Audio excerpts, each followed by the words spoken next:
Assalamualaikum warahmatullahi wabarakatuh. Kembali lagi bersama saya Mega Bagus Lambang di Data Science Masterclass with R. Kali ini kita akan melanjutkan materi tentang visualisasi, di mana kita akan belajar bagaimana membuat box plot. Dengan box plot kita bisa melihat outliers di sebuah dataset. Tanpa berpanjang lebar, langsung saja kita bahas bersama-sama. Baik, seperti biasa saya sudah buka R Studio. Maka langkah pertama adalah mengimpor library, di mana library-nya adalah ggplot2. Oke, saya eksekusi. Kemudian saya akan mengimpor dataset,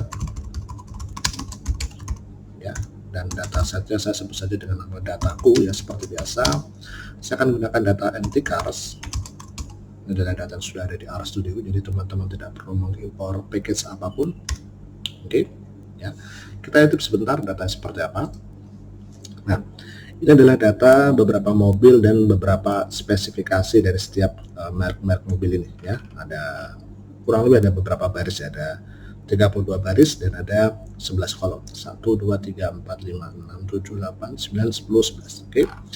Nah, nanti kita akan coba membuat box plot untuk melihat outliers dari sebuah kolom atau sebuah variabel atau features, ya. Baik, selanjutnya saya akan coba membuat default template, ya. Jadi template plotting, ya, kita akan gunakan layer 1 dan 2, ya, masih ingat, ya, dimana kita sebut saja saya akan membuat dua template, ya, PL1 dan PL2 atau plot 1 dan plot 2, ya, ggplot. Kemudian ketikkan saja nama datasetnya layer 1, di layer 2 adalah estetikanya. Nah, kali ini layer 2 saya akan menggunakan kolom MPG ini saja, ya. Oke, MPG seperti ini. Oke. Kemudian saya siapkan juga template yang kedua, ya, di mana saya copy paste saja. Nah, kali ini saya akan mencoba menggabungkan antara dua features atau dua variabel, ya, sehingga nanti ini cocoknya untuk yang satu adalah numerik, satunya adalah kategori. Nah, ini sepertinya walaupun tanpa angka semua, tapi kita bisa lihat contohnya di kolom silinder. Di sini ada 6, 4, dan 8, cuma ada 3 kategori angka, maka ini adalah tipe data kategori, ya. Oke, X sama dengan MPG, kemudian Y sama dengan silinder, ya, atau teman-teman bisa balik-balik sebenarnya, ya.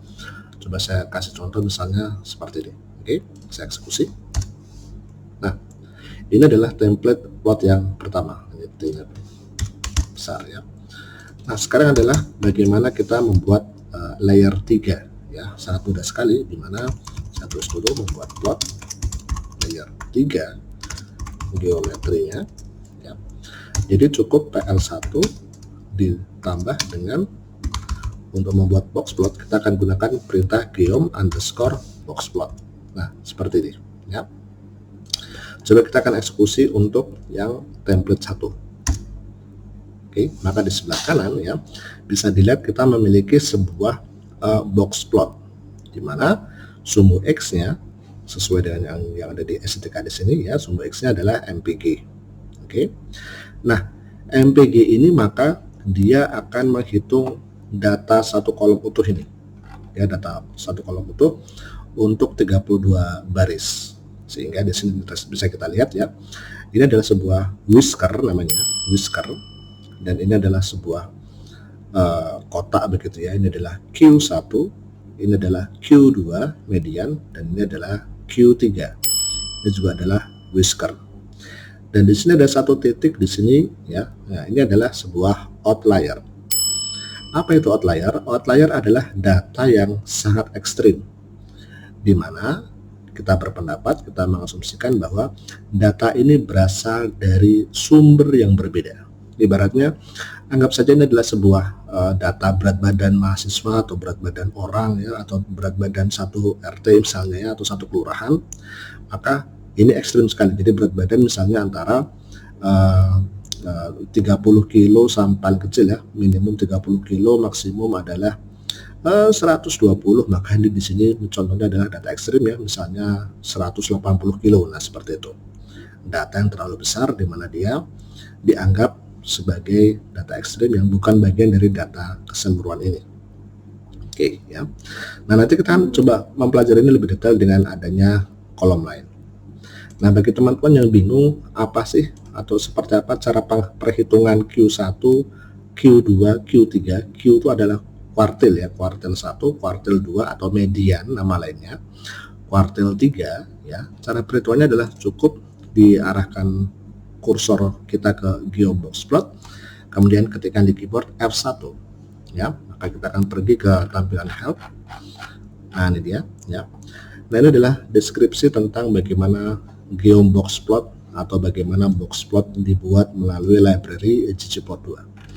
Nah, di sini bisa kita lihat ya di bagian paling bawah ya. Nah, di sini ada cara perhitungannya. Kelewat ya, bentar. Nah, ini dia. Jadi boxplot adalah sebuah diagram yang dia menunjukkan lower dan upper hinges istilahnya. Batas atas, batas bawah. Lower, upper. Oke ya. Dimana lower dan upper ini adalah Q1 atau kuartil 25% dari distribusi, Q3 atau kuartil 75. Oke. Dan yang tengah-tengah adalah Q2 atau kuartil 50. Ya. Nah, kemudian nanti di sini ada rumusnya nih. Nanti kita akan coba membuktikan apakah betul rumus ini berlaku. Ya. Oh, maaf ini maksud saya 1,5 kali IQR dan 1,5 kali IQR. Batas atas, batas bawah menggunakan rumus yang sama. Oke. Nah, sekarang kita akan coba melihat bagaimana jika kita gunakan untuk plot yang kedua. Baik, sekarang kita akan buat plot yang kedua ya. PL2 ditambahkan dengan Geoboxplot sama ya. Nah, cuman kalau ini kita eksekusi ya, perhatikan ya. Kalau ini kita eksekusi, maka nanti akan ada warning ya, di mana dia mengharapkan ya pasti kita kayaknya ada yang salah di sini. Pada saat kita menentukan estetikanya sumbu X dan sumbu Y.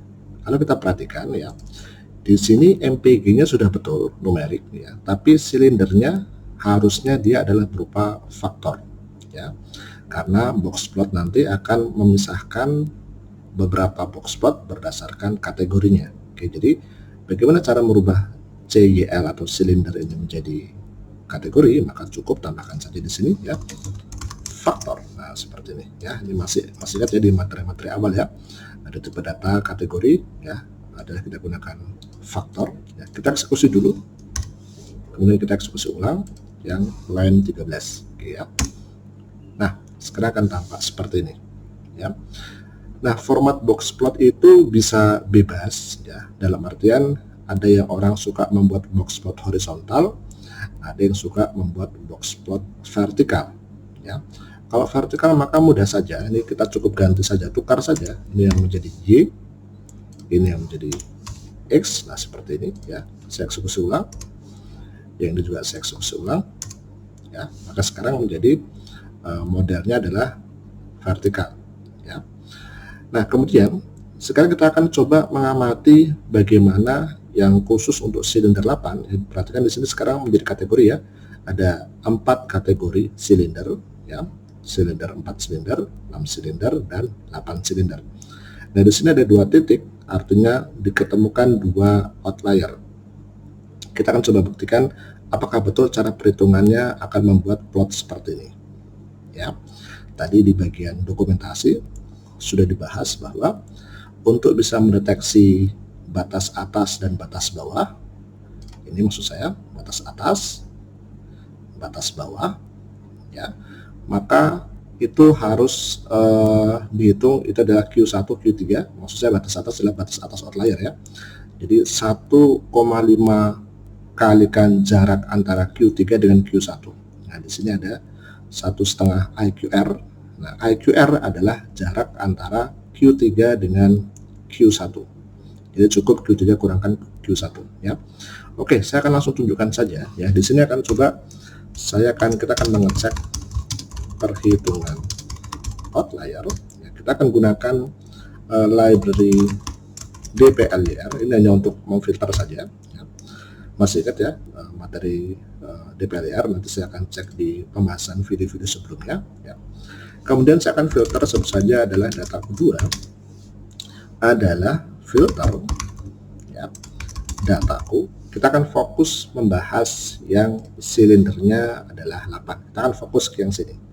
Oke ya, maka gampang saja, dataku 2 di mana CYL-nya sama dengan 8. Ya, sesimpel ini. Oke ya, kita lihat dataku 2 ya. Di sini maka dari yang aslinya seperti ini, dari yang 32 baris menjadi hanya 14 baris saja. Di sini yang data aslinya silindernya ada banyak, sekarang menjadi hanya silindernya 8. Nah, kita bisa mengurutkan MPG-nya ya, karena kita gunakan subu Y-nya adalah MPG. MPG dari kecil ke besar.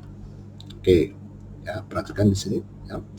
Kemudian kita akan coba menghitung Q1, Q2 cepat saja dengan menggunakan fungsi summary. Nah, seperti ini ya, kita bisa melihat Q1 dan Q3 dari data kolom MPG ya. Median adalah Q2. Apa itu Q2, apa itu Q1, apa itu Q3 ya. Q2 atau median adalah data MPG, kita urutkan dari kecil ke besar. Oke. Kemudian kita ambil nilai tengahnya ya. Di sini nilai tengahnya adalah 15,2 ya. Jadi saya nggak tahu nilai tengahnya apakah di sini ya, karena saya tidak melihat urutan barisnya, tapi intinya adalah di sini ada 15,2 ya. Kalau dia ganjil maka sangat mudah mencari nilai tengahnya. Kalau dia genap maka nilai tengahnya adalah rata-rata dari nilai tengah kiri dan nilai tengah kanan. Ya, bisa dibuka juga di buku-buku statistik atau buku-buku zaman-zaman SMA ya, zaman-zaman matematika, menghitung min, median, bonus gitu ya. Oke, nah sekarang kita akan coba menghitung manual ya. Jadi saya tulis di sini ya, perhitungan manual ya, outlier. Oke.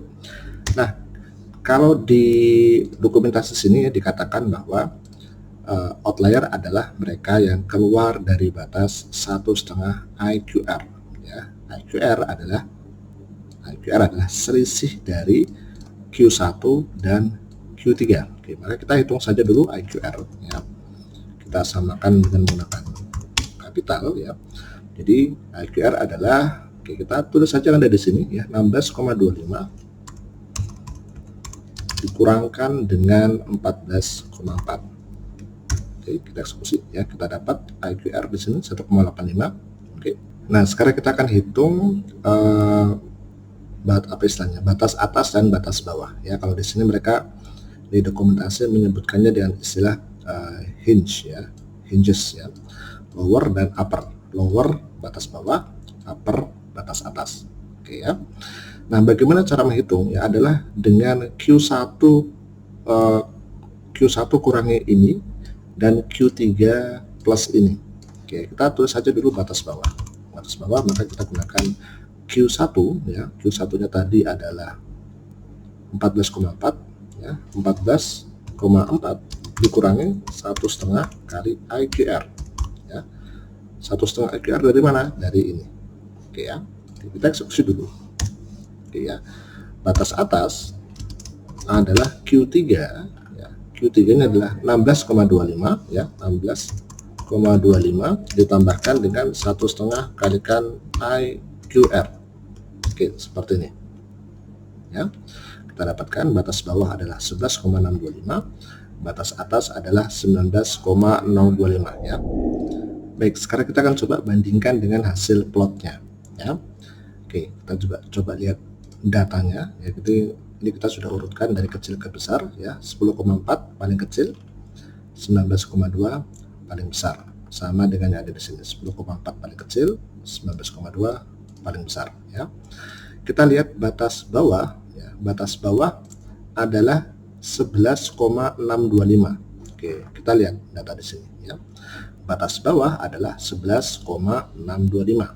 Maka data-data di kolom MPG yang berada lebih kecil dari ini, mereka dianggap sebagai outlier. Oke, kita lihat. Di sini yang kurang dari 11,625 ada 2.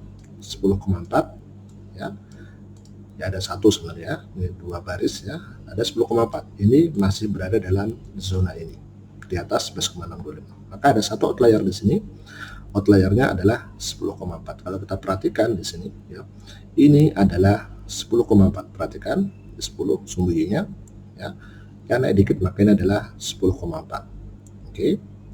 Kemudian karena ini adalah outlier, maka kita menarik garis lurus dari Q1, tarik garis lurus ke bawah, garis lurus vertikal ini yang pendek ini ya, sampai sepanjang apa? Sampai sepanjang data terkecil setelah itu. Ini kan data terkecil nih ya. Nah, di sini adalah data terkecil bukan outlier. Ya, data terkecil yang bukan outlier adalah 13,3. Kita lihat. Nah, ini adalah 13,3. Oke ya. Data terkecil yang bukan outlier, tarik garis lurus. Oke. Sekarang kita lihat batas atasnya. Batas atas adalah 19,025 ya. 19,025, maka 19,2 lebih besar dari 19,025, maka ini adalah outlier. Oke. Nah, di sini adalah outlier 19,2.